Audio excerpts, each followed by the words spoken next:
Chapitre 42, première leçon. Nous avons expliqué dans le chapitre 41 comment il était important pour la Neshama d'avoir deux ailes, comme un oiseau.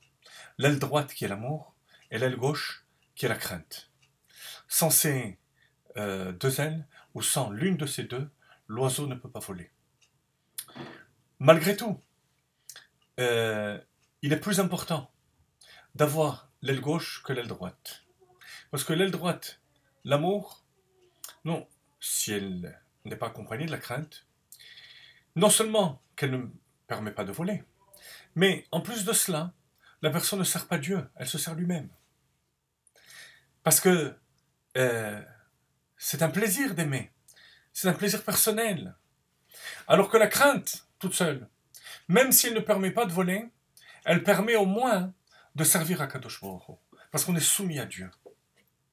On avait expliqué aussi qu'il n'est pas nécessaire d'arriver au niveau de Yira Ilaha, de la crainte absolue de Dieu, mais simplement de la conscience de la présence divine. Ça suffisait déjà pour avoir ce niveau de soumission, ce niveau minimal. Avec cette notion, on va comprendre une Gemara très étonnante, qui est dans le traité de Brachot, page 33, côté B, au côté Bet, d'Aflamet Gimel, Aoud Bet. On y va, page 218, Perek Membet. Vehine, bema shekatavti le'el, avec ce que j'ai écrit au début. Be'inyan iratata, au sujet de la crainte inférieure, à savoir que la crainte inférieure était suffisante pour arriver au niveau de la soumission à Kadosh Baruch Hu. Yuvan hetev mashekatu bagmara, on va bien comprendre ce que la Gemara dit. Al pasuk ve'ata Israël, ma Hashem Elokecha shoel meimach, ki im liira et Hashem Elokecha. Le verset dit, mon cher Rabbeinu, au nom de Dieu. Et maintenant, Israël, qu'est-ce que Dieu demande de toi, si ce n'est de le craindre? La Gemara demande, Atou, yira milta zutrati. Est-ce que la crainte c'est une petite chose, si ce n'est que de le craindre? Mais la crainte de Dieu, c'est le travail de toute une vie. La Gemara répond, In, le gabe Moshe milta zutrati. Oui, par rapport à Moshe Rabbeinu, la crainte est une petite chose. Ce niveau de crainte basique, Kim leira et Hashem, est une petite chose. Voilà la Gemara dans Brachot. Le Baal HaTanya pose une question énorme par rapport à cette Gemara. Le pasuk dit, qu'est-ce que Dieu demande de toi, pas de Moshe Rabbeinu.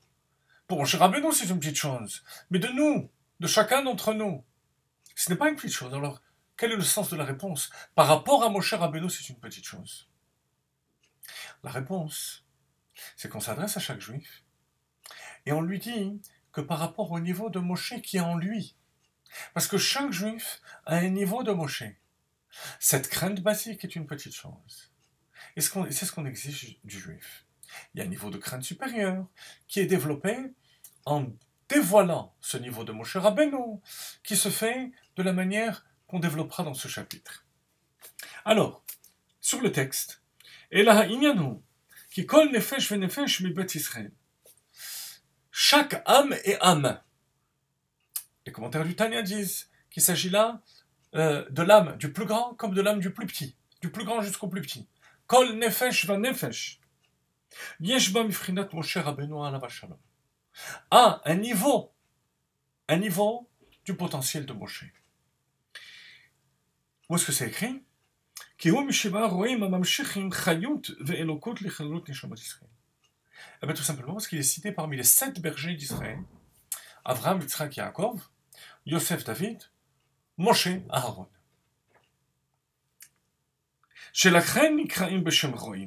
Et c'est pour ça qu'ils sont appelés bergers, parce qu'ils nous donnent une nourriture. Cette nourriture, c'est un potentiel qui est en nous. Alors pourquoi spécialement Moshe? Il y en a 7 des bergers. Moshe Rabbeinu alav shalom, au klalut kulam. Parce que Moshe Rabbeinu, il englobe tous les bergers. Pourquoi?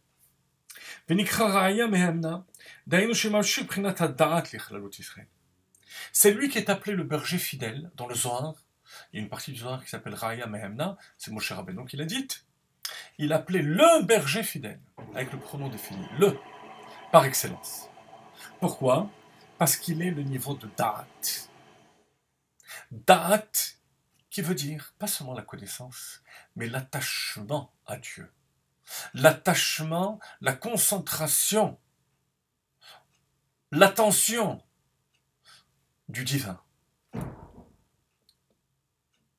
Lida et Hashem kol echad kefi hasagat nishmato. De manière à ce qu'on puisse connaître Dieu, chacun selon la source de la Neshama et sa compréhension. Alors attention, ça veut dire que c'est ce niveau de Da'at que l'on reçoit de Moshe Rabbeinu et qui fait qu'on s'attache à Dieu, qu'on fusionne avec Akadosh Baruch Hu, qui fait que la crainte de Dieu devient une chose accessible, voire facile.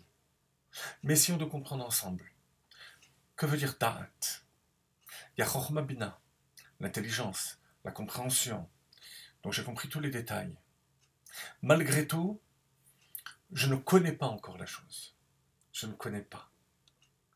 La preuve, c'est que un instant plus tard, je passerai à autre chose et j'aurai oublié cette chose. Le lendemain, je l'aurai oublié. Ou je n'y penserai plus. Le Da'at fait que même une fois qu'on n'y pense plus de manière consciente, la chose continue à tourner dans notre esprit. On est attaché à la chose. C'est pour ça que dans la Torah, le verbe yada veut dire pas seulement connaître, mais attacher, relier. La relation intime s'appelle dans la Torah yada, ve'adam yada et trava. Lorsqu'on est arrivé à ce niveau de concentration, que l'on reçoit de Moshe Rabbeinu, comme on expliquera plus tard dans les prochains cours, c'est ce qui permet d'avoir cet accès à la crainte, yira milta zutrati, et